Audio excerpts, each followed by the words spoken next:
Dans ce chapitre, nous allons voir certains théorèmes qui vont nous aider à résoudre de manière aisée toute une classe de problèmes de mécanique du point matériel. Ces théorèmes, ils seront énoncés de la façon suivante. Il y a le théorème de la quantité de mouvement, le théorème de l'énergie cinétique, le théorème du moment cinétique, la conservation de l'énergie totale du système ou bien de l'énergie mécanique et généralisation du théorème de l'énergie cinétique. Donc, au départ, je vais aborder le théorème de la quantité de mouvement. Ce théorème, ce n'est que le principe fondamental de la dynamique qu'on avait vu dans le chapitre 3. Donc, pour un point matériel, donc soit M de masse M, un point matériel en mouvement dans un référentiel R, dans un référentiel galiléen,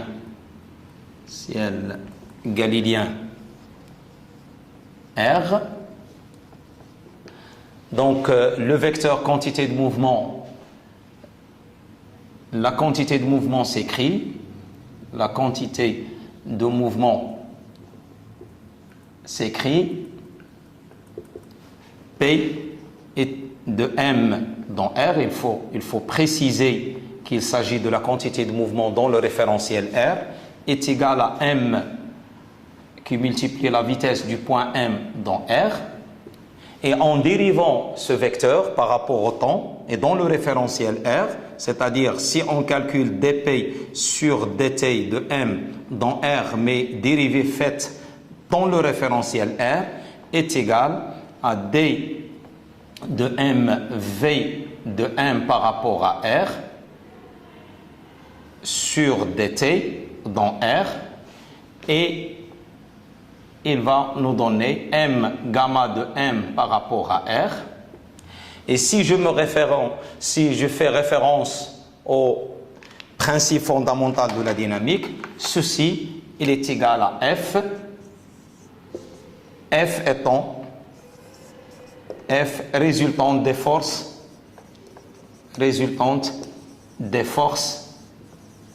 appliquées à M, appliquées sur M dans R.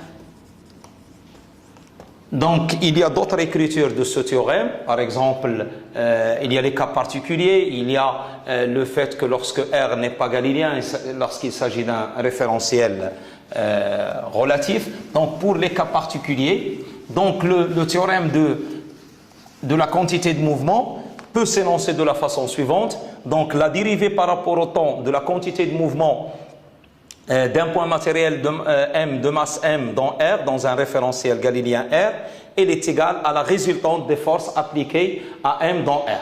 Voilà, donc c'est le théorème. Donc pour les cas particuliers, donc si F est égal à 0, c'est-à-dire si la résultante des forces est nulle, donc c'est-à-dire on est dans le cas où la particule est isolée,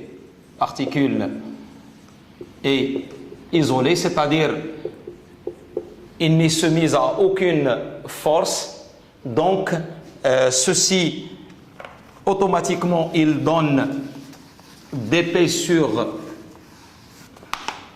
donc ceci implique que dP de M par rapport à R sur dt par rapport à R est égal à 0, donc ce qui implique que le vecteur quantité de mouvement dans R est égal à une constante.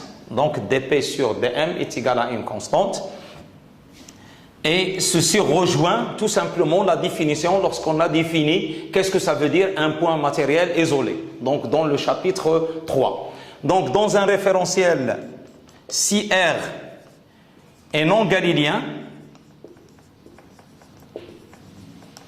donc égal à R1 relatif, eh bien ce théorème, on va l'écrire de la façon suivante, donc il s'énonce de la façon suivante, donc dP de M par rapport à R1 sur dt dérivée faite dans R1, elle est égale tout simplement à M gamma de M par rapport à R1.